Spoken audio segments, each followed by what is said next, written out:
Hello, my name is Eric Martinez, and welcome to another episode of SporTopics. This past offseason, there were a lot of NFL moves that could make or break a team's season for this upcoming year. So we're here to discuss what the most impactful NFL offseason move will be for this upcoming year. We've got a great panel of guys here with me to discuss who they think will have the most impact on their new team based on either a draft pick or a trade or a free agent signing. So I'll go ahead and introduce those guys to you right now. To my left, we have Keith Core, who's a Patriots fan and a LA Lakers fan. Keith, how you doing? Doing great, Eric. Thanks for having me. Anytime. Thanks for being here. And over to his left, next to him, we have Steven Pena, our first person to come back on another episode, our first second-time contestant. And how you doing, Steven? Doing good. Glad to be back. Hopefully I get the win this time. We'll see. So yeah, again, like I mentioned, a lot of off-season moves happened this last year. So I'm gonna go ahead and let these guys get to battling here. They're gonna share who they think made the best transaction over this summer, and why they think it'll have the most impact on this next year. And then at the end, I'll decide who had the best argument based on passion, creativity, and just overall arguments. And then I'll decide who the winner is from there. Sound good? Sounds good. All right. I think I'm going to go over to Steven first to switch it up for the first time in our new studio. So, Steven, who do you think will have the most impact this year? I'm going with my boy, Kirk Cousins, just signed for the Vikings. I think he's going to have a greater impact because he's replacing a career backup quarterback that's only had one good year. And I think the stats just speak for themselves when we get into that. All right. Kirk Cousins. Good choice. All right. Keith, who do you have making the most impact next year on their new squad? All right, so I kind of went in a different direction. I went for a trade, actually. So my trade was between the Patriots and the Rams, and it was Brandon Cooks. Now, the Patriots didn't really get much out of it, so what I'm doing is it's benefiting the Rams substantially, I believe. Brandon Cooks is a 1,000-plus yard receiver this past year. He actually had a career-high 16.6 yards per catch, the highest of his career. So he's coming off one of the best seasons of his career, in my opinion.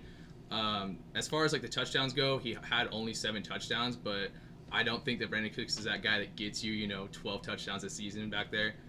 That's just not really his tempo. He fits really well into their scheme, though. So, yeah, I kind of did a little wild card going with that trade. Okay, so we got a trade and a free agent signing. Well, I'll leave the floor over to you guys. Go ahead and duke it out. Well, I'll defend mine first. So Kirk Cousins, the last 3 years, had 4,000 yards. And Case Keenum had the best year of his life and didn't even have that. Kirk Cousins averaged around 27 touchdowns a year between the last 3 years, and Keenum only had 22.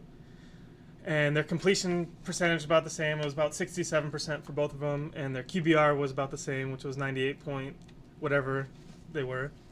Kirk did have a few more interceptions, but he also had a weaker offense, in my opinion, around him. He didn't have as much as the weapons as Keenum did in like Diggs, Thielen, Rudolph, even Latavius Murray, and then even back this year, Dalvin Cook's going to come back, and he's supposed to be like the next big running back for us. So as long as he stays healthy, he'll be big. But yeah, like the last Vikings quarterback, Brett Favre, 4,000 yards, 2009. He's the only one to have 4,000 yards besides Kirk Cousins. Well, Kirk Cousins hasn't done it as Viking, but the last 3 years he's had it. And his offense with the Redskins, like Reed was his biggest weapon for most parts, besides 2016 when it was Deshaun Jackson. But Reed's been hurt most of the time, and like he's still been able to take them to first place in their division. I think 2006 it was. 2015, 2016, one of those. But yeah, I think our biggest problem was on the offensive side as like for the Vikings, like they were a top 3 defense, and they almost made it to the Super Bowl. Mm-hmm. Which, I mean, I guess their defense did fall apart in that last game, but against the Eagles, their offense didn't do anything either. Yeah. Right. And I think Kirk Cousins could give them that push. But yeah, I think that's why Kirk Cousins is the top free agent signing or offseason move this year, because he upgrades a team that really didn't need that many upgrades besides at the quarterback position, and that's what he did for him. Right. Okay. So I'm gonna counter him. So I'm gonna come at Kirk Cousins real quick. Come at him. No, there's no coming at Kirk Cousins. I'm gonna be honest. Stats don't lie. The previous years don't lie. Like you said, I mean, looking back now, Deshaun Jackson probably was his best receiver at the Redskins, and that's saying something, to be honest. So he put up those numbers with mediocre receivers. He had the Tom Brady effect, like I like to call it. Mediocre receivers putting up big numbers. But ultimately, like, the way that I looked at it is, like, is he going to impact this team? And obviously, it's going to impact his career. Like, Kirk Cousins is going to put up great numbers with the receivers that Minnesota has. It's no joke. Obviously, he'll have a 4,000 plus year. Like, there's no doubt.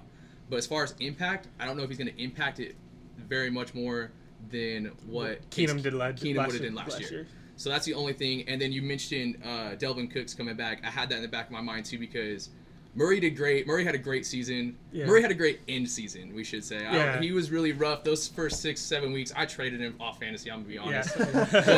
But I regretted it because he came alive, and that's kind of the player that he is, and he proved some people wrong, which is really good. But ultimately, I don't feel like he's going to impact the team much more than Case will. 500 more yards. Like, Case had 3,500 yards. Like you said, he was a career backup guy, but the dude played his ass off. I'm gonna be honest. He did. He played really well. Yeah. It was one of those things that nobody saw it coming. But I think that just speaks worlds to y'all's receiving core.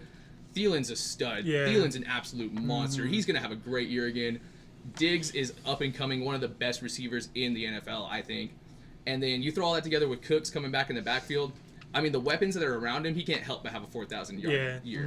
So that's the only reason. Pretty much. Exactly. I mean, it should be. Yeah. I mean, if you have those two guys out there, plus and Rudolph at tight end, who's he's got to be the best tight end probably in the red zone. He's one of the best tight ends in the red zone. One of the best. Yeah. So I think personally, like, when I'm looking at that kind of things, he's not going to impact the team much more than they already are. They're already a playoff contender. They're already arguably a Super Bowl contender preseason, just looking at how they're playing. So it's one of those things that, is it going to impact Kirk Cousins' career? Absolutely. He's going to put up dummy numbers. His QBR is going to be amazing. But as a team, they're going to be in the same driver's seat that they were last year. They didn't know they were in it at the beginning of the year. Nobody knew it. But, I mean, there's those guys coming out of training camp knew they had a good squad, and they showed it. So the reason I chose Brandon Cooks, let me get to my pick real quick. So, I think there's just straight up, you're going to straight say it, Jared Goff's the best quarterback under 25 right now. He is the best guy. He QBR last year over 100 in his sophomore year. So, I mean, he's one of those guys that he's only going to get better. He substantially went up from his rookie season. If you look at tape from Goff, Goff was shaky in the beginning. He didn't win a game, right? His rookie year? I think whenever he was when he was in, because he came in, and not only did not win a game, he looked just shaky. He looked very shaky. Didn't look like he could run an NFL style offense. Then compare that to how he started off the year and finished. He looked like a stud. He was the heart of that. I mean, obviously it's kind of easy when you do a play action to the best running back in the league behind you, but I mean, ultimately the dude threw. Let me look this up real quick. I got it just chilling right here. Where is he? So last year, Jared Goff threw for just under 4,000 yards. He 3,800. With a QBR of 100.5, which is great. His TDs, 28 TDs. I mean, pretty decent. But I'm looking at the yards per game. When you have a running back, as good as Gurley is, it's one of those things where Gurley's going to take a couple tubs himself every single game. So that's going to cut into your quarterback's touchdown. So you kind of have to look at that when you see it. But Jared Goff threw for 3,800 yards and didn't have a receiver over 1,000 yards last year. Sammy Watkins was a really good guy to have in the locker room, I think, especially for, like, the young Cooper Kupp and, like, Robert Woods. But ultimately, like, he didn't put up very good numbers. He was under 600 yards. He was at 593 for the year. Played 15 games. And then you have Cooper Kupp, who's a rookie, who put up, I think, 869 yards. So it's one of those things. They play the same amount of games. I will admit that I'm kind of bagging on Sammy Watkins right here, but Watkins did play an important role to where the offense that the Rams run is very particular in using a good receiver like Watkins to run off those safeties and drag across Woods or drag across Kupp. Like, if you see it a lot, which is really similar, which kind of helps my pick too, because that's really similar how the Patriots play theirs. So it's one of those things that I think Brandon Cooks is going to just do nothing but aid Jared Goff, that is. Losing Sammy, because the way that I look at it, like, you lost Sammy Watkins, but you picked up Cooks. So it's one of those things that I think across comparing the two, like that's the difference in the receiver core this year. I think you're getting a better receiver in Cooks, just from looking at the stats last year. I mean, people can have bad years, I get it, and Watkins has had a 1,000-yard year before. I mean, there's no joke. Yeah. Looking at him on like the Bills a couple years ago, complete monster, and he'll do work at the Chiefs. There's no doubt. But coming off your best season, I think Delvin Cook's best season of his career, and he would probably think so too, with just having those 16 yards per catch. That's big, man. You know what I mean? He had 18 catches over 20 yards and 7 catches over 40 yards. So he still is a deep threat. A lot of people are kind of, I think, are concerned when I look at it that they don't really have a deep threat anymore. And in my opinion, he is that deep threat. He's that guy that's going to go up and get the ball. He's faster than most of the DBs on the field. He's an athlete. You know, look through and through, he's an athlete. People saw it in New Orleans. They see it at the Patriots, and now he's going to go into a style offense that I think he's going to be comfortable with and continue to put up these 1,000-yard seasons. Is he okay though from the Super Bowl hit that he took? I think he got a little rattled. He got a little rattled. Not gonna lie. So I'll go off of what you just said right now. You said people saw it with the Patriots and they saw it with the Saints. He was playing with Hall of Fame quarterbacks there. True. And Jared Goff's not quite that yet. Like, true. If you look at the numbers of like the small sample size of Jared Goff compared to when Brandon Cooks played with Breeze and the Patriots, like his numbers with the Saints are far like better than what Jared Goff put up last year. Right. Like the quarterbacks. Yeah, no, absolutely. So, like you said, he's replacing Sammy Watkins. Like, Sammy Watkins is really good. Right. I do believe that Brandon Cooks is better in the same way that Kirk Cousins is better than Case Keenum. Right. But I also think Kirk Cousins is a lot better quarterback than Case Keenum. And I just think Cooks is just slightly better than Watkins. So the separation between the quarterbacks is bigger than the it's Watkins definitely Cooks. an gap. upgrade. Right. But yeah. But it's not as much as a... I also think that their defensive signings and stuff like Sue, Peters, all those guys, I think they're a bigger impact to the Rams' overall team than what Cooks could be. Right. And that's kind of where I went to. I was looking at the contract. Obviously, Cooks got a very good contract. Yeah. You know, it was a lot bigger than most people thought. Like, but he is worth it in my opinion. You're getting a good young receiver who's proven that he can put up. You know, he's come off his third 1,000-yard season. You know what I mean? So it's not one of those things that like you're not sure if this guy's going to produce. When you put up 3,000-yard seasons in a row, I'm expecting you to put up a fourth. Yeah. At the end of the day, you know what I mean? And that's something that you have to kind of take that chance on. And I think that's why they signed him to that big deal. Yeah. But the only thing is, I think they're like, if I was a Ram GM, I don't know if I would have gave him the money I would have gave him when you have Defensive Player of the Year over here not signed yet, Aaron Donald. So that's one of those things. But either way you look at it, that's impacting the team. You know, that's impacting the team to where the GMs and the coaches and the scouts trust this kid enough to where we're going to sign you to this big lengthy contract. And if that gets us in trouble with Donald, which I don't think it will necessarily. Like, Donald will be signed here soon. They're in the works of it, but it's still not great relations for him. You know, I know Aaron Donald is upset about it, and he's trying to set, you know, that standard for those defensive players to get signed, which is great. You know, it is what it is. He deserves it. He had a monster year too. But I think that just shows how much the admin staff and the coaching staff, how much they all have confidence that this kid's going to show up and produce. Yeah, he did have three 1,000-yard years in a row, but 1 year, 2 of those years, Drew Brees threw for 5,000 yards and Tom Brady threw for 4,500 yards last year. And what Goff threw 3,800. I mean, that's a big difference. Right. It's close to 1,000 yards. And like Sammy Watkins went to the Rams and didn't have a 1,000-yard year, so right. And that's true. You're right. I mean, but when you look at the Saints, especially throughout those years, the Saints were just an offensive powerhouse. Yeah. Drew Brees is just throwing for monster numbers, and then they even have Mark Ingram, who's getting off back then before they had Kamara in those years. Yeah. Mark Ingram absolutely got off those couple years. And so that's one of those things that, you know, when you look at a team like the Rams, and that was what they were, you know, like they'd go for broke. They'd go, you know, we'll match you 45-44 game. That's kind of what that's how those couple seasons went for them. So I feel like that's going to kind of come back to the Rams. The Rams just weren't, I mean, this past season they were an offensive powerhouse. No. They had the most points scored, I believe. Yeah. So it's one of those things that they weren't an offensive powerhouse in the sense that I think they were evenly distributed offensive powerhouse, but their weakest point was definitely the receiving core. Not having a guy go over 1,000 yards is pretty rough. I guess you could make the argument Robert Woods probably would have went over 1,000 yards. I mean, he missed four games in the regular season, and he ended up still with just shy of 800 at 781. And he was an absolute monster at the end of the year, too. Like, he was everybody. Yeah. I feel like fantasy-wise, every league I was in, someone was picking him up on waivers. I was getting so upset. But he's one of those guys that I think that he's also going to kind of shine through Cooks. So if Cooks, for some reason, falls short of that 1,000-yard season, the only thing it's going to do is open up Robert Woods and open up Cooper Kupp. Those guys, one of these three guys is putting up a 1,000-yard season.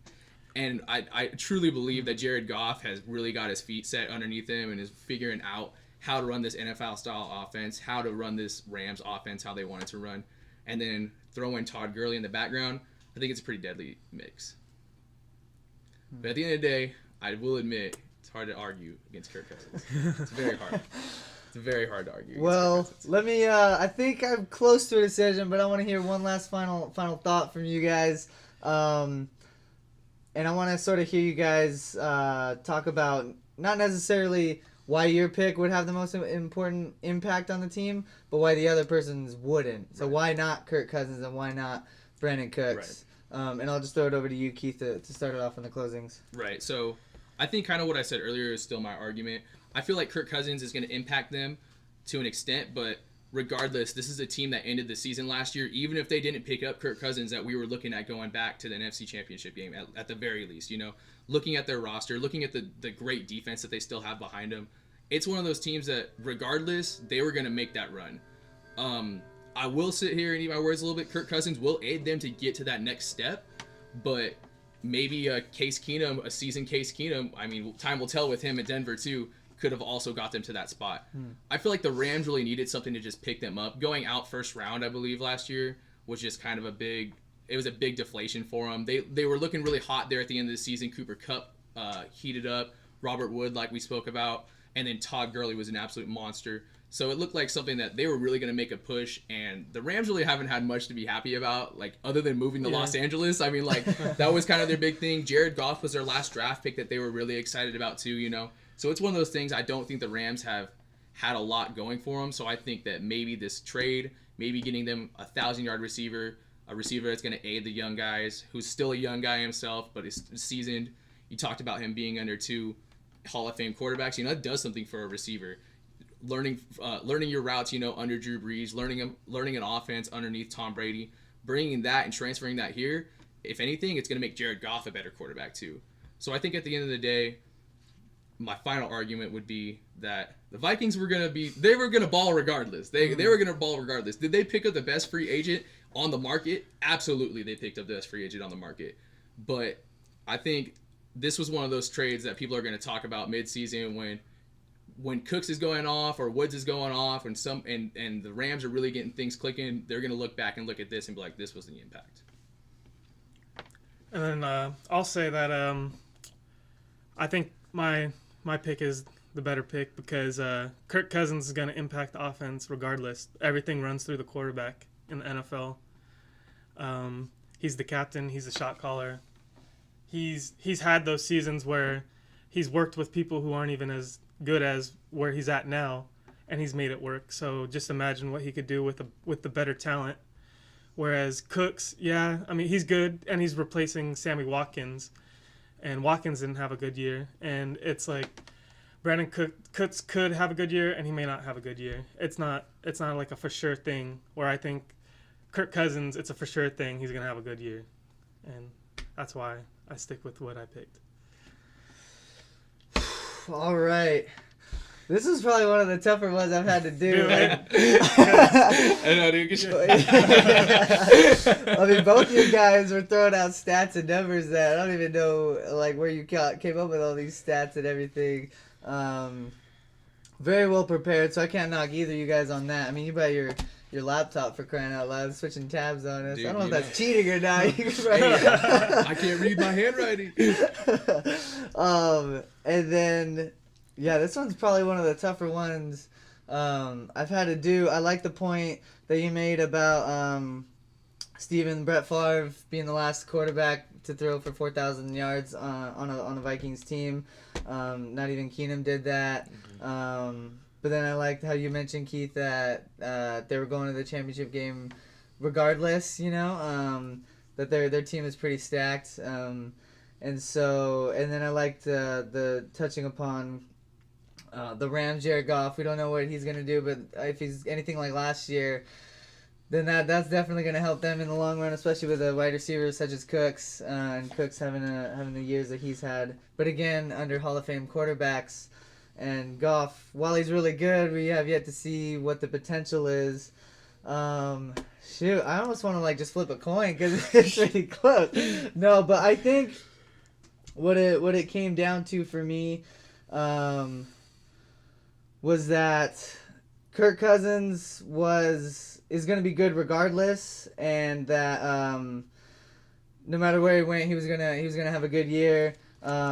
Cooks, we don't know, and so but under Goff and the Rams system, that might have a pretty big impact on where they go. And like you guys were mentioning, Kirk Cousins is really good and really talented, but the Vikings were stacked regardless. I think I'm gonna have to give this one.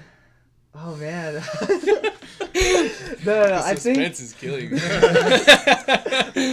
I think I'm gonna have to go with, based on what you guys said, not my thoughts at all. Based on what you guys said in the arguments, I think Keith gets this one with Brandon Cooks and the arguments that he brought of the Rams offense and coming into the system, and he'll be a really big impact.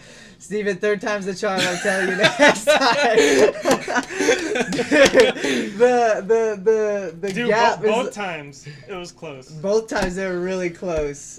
Maybe you just gotta sit close to me because AJ was closer to And me last last time I was time, at and the you end of the were table. farther from me. Maybe that's. We'll have to switch it around next Maybe Bring me time. on with the vibe. Hector next time. He's easy. But yeah, congrats, Keith, Thanks, man. on winning, and thanks for playing. No, I'm just playing. But yeah, thanks for coming against Steven. That was close. I honestly had to toss that one up. But let us know what you guys think in the comments. Who will have a greater impact? Who do you think Maybe- actually won? maybe it's one of these two. Maybe it's someone else. But that's all we have for this episode. So thanks for watching, and we'll see you guys next time.